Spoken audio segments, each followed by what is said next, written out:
ખાંભાના વાકુની ધારથી Kotda જીક્યાડી road ધૂળધાણી 2022માં બનેલો road અત્યારે ખખડધજ હાલતમાં છે. ખાંભા તાલુકાના છેવાડાના ગામોને જોડતા રસ્તાઓની દયનીય હાલત સામે આવી છે.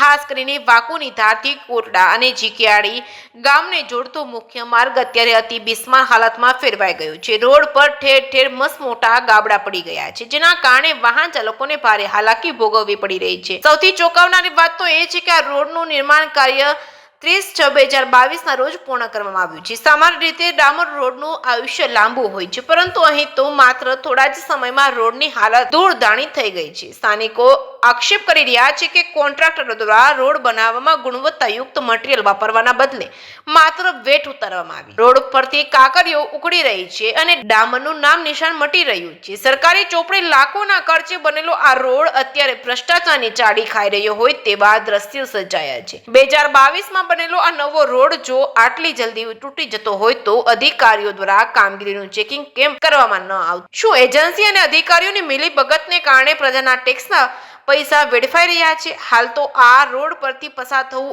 એટલે કે કમર તોડી નાખે તેવી મુસાફરી બની ગઈ છે. ત્યારે ગ્રામજનોની માંગ છે કે આ રોડની તટસ્થ તપાસ કરવામાં આવે અને જવાબદાર એજન્સી સામે કડક કાર્યવાહી કરી તાત્કાલિક રોડનું રિપેરિંગ કરવામાં આવે.